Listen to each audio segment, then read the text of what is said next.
Imagina que en algún lugar del mundo existe una biblioteca secreta, una biblioteca que guarda textos tan antiguos, tan poderosos, que su mera existencia pone en peligro todo lo que creías saber sobre el cristianismo. Imagina que estos textos no están perdidos en ruinas polvorientas ni enterrados bajo siglos de olvido.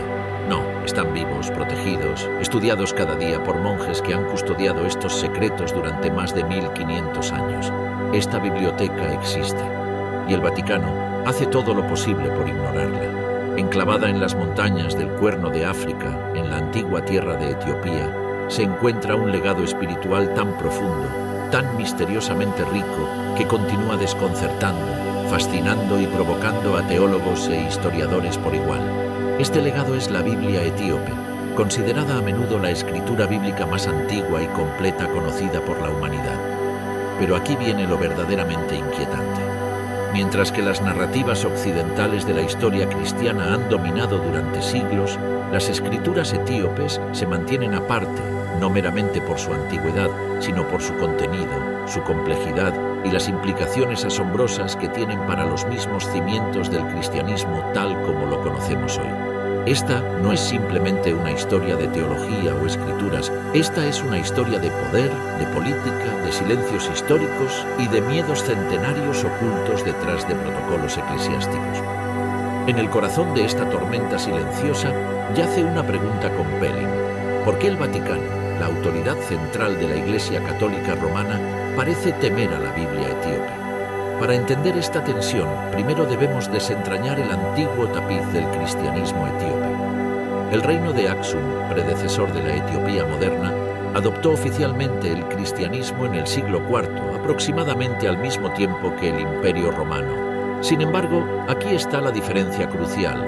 Los cristianos etíopes no recibieron su doctrina filtrada a través de interpretaciones latinas o griegas. En cambio, tradujeron sus escrituras directamente de antiguas lenguas semíticas, especialmente del ge'ez, que permanece como el idioma litúrgico de la Iglesia Ortodoxa etíope tehuajedo hasta hoy, mientras que el canon occidental posterior fue finalizado por concilios ecuménicos bajo influencia romana. El canon etíope absorbió y preservó un número vastamente mayor de libros, muchos de los cuales son considerados apócrifos o incluso heréticos según los estándares romanos. La Biblia etíope incluye hasta 81 libros, superando por mucho los 66 de la Biblia protestante o los 73 del canon católico. Esta escritura expandida contiene textos como el libro de Enoc, Jubileos, Quebra Nagast y otros evangelios perdidos o prohibidos que ofrecen narrativas drásticamente diferentes del origen divino, jerarquías angelicales y escatología. Quizás ningún texto provoque más la inquietud silenciosa del Vaticano que el libro de Enoc. Este documento retrata una historia compleja de ángeles caídos, rebeliones celestiales y los orígenes del mal de una manera que desafía la narrativa simplificada adoptada por la tradición romana.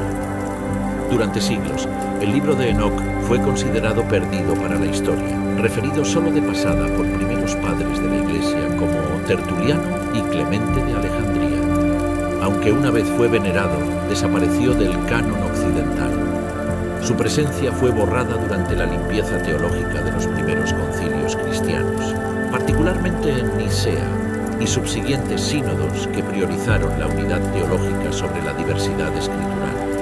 Sin embargo, en Etiopía, Enoc permaneció estudiado, venerado e integrado profundamente en el entendimiento espiritual. Cuando los eruditos occidentales finalmente encontraron una copia intacta del libro de Enoc en el siglo XVIII, preservada en un monasterio etíope, envió ondas de choque a través del mundo académico. Aquí estaba un libro citado en la epístola canónica de Judas, pero completamente removido de la Biblia occidental. ¿Por qué fue removido y por qué fue preservado en Etiopía, una tierra a menudo considerada periférica por la tradición eclesiástica romana? Estas preguntas plantean un desafío severo a la narrativa del Vaticano sobre la completitud escritural y la autoridad teológica. Si el Vaticano reconoce la legitimidad del canon etíope, necesariamente tendría que admitir la supresión histórica de textos fundamentales, un movimiento que podría sacudir los mismos pilares de su reclamada continuidad apostólica. Las implicaciones teológicas son igualmente inquietantes. La descripción de Enoc de los Nefilim descendencia gigante de ángeles y humanos, junto con elaboradas angelologías y juicios cósmicos, están profundamente en desacuerdo con la escatología ordenada y la ortodoxia doctrinal de Roma. Aceptar a Enoc abriría la puerta a preguntas sobre la naturaleza del mal, la justicia divina e incluso la falibilidad de los ángeles, doctrinas que han sido estrictamente controladas en el cristianismo occidental durante milenios. Además, muchos de los libros etíopes adicionales revelan una visión de Cristo que enfatiza su sabiduría divina y papel cósmico preexistente, de maneras que se alinean más estrechamente con interpretaciones gnósticas tempranas que con la tradición sinóptica adoptada por Roma. Pero el miedo enraizado únicamente en la teología no puede explicar siglos de distanciamiento silencioso de la tradición etíope. La Iglesia etíope representa un cristianismo antiguo no colonizado, un cristianismo que no evolucionó bajo autoridad papal, no participó en los ritos romanos y no buscó aprobación de centros occidentales de poder.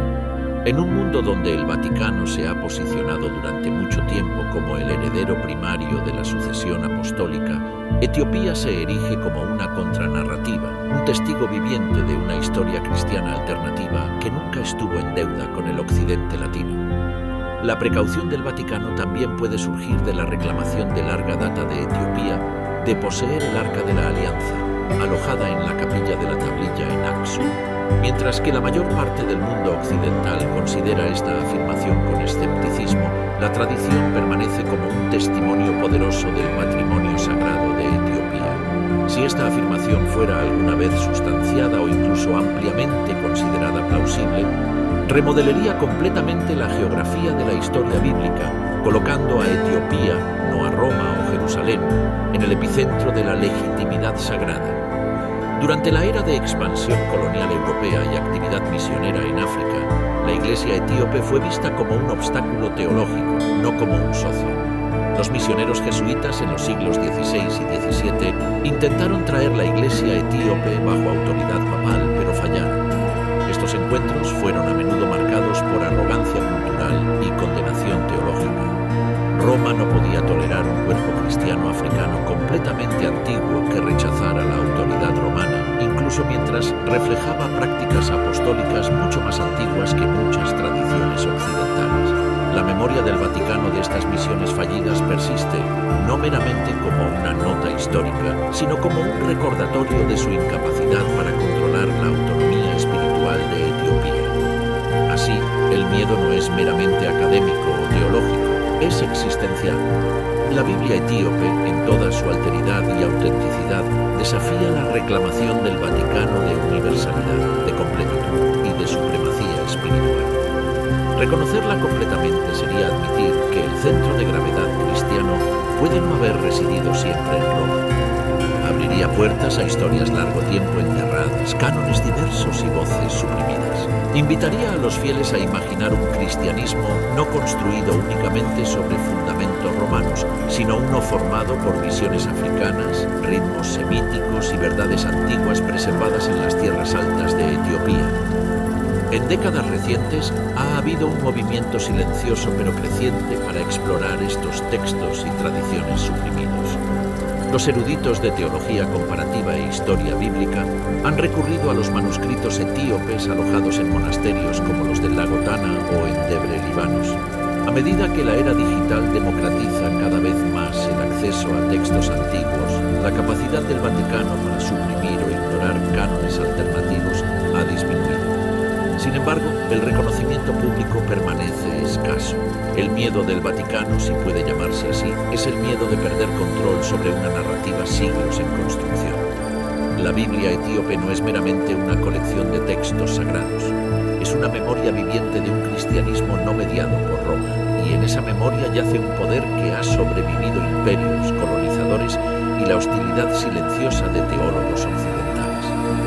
Quizás la pregunta real no es por qué el Vaticano teme la Biblia etíope, sino si el mundo finalmente está listo para escuchar lo que tiene que decir.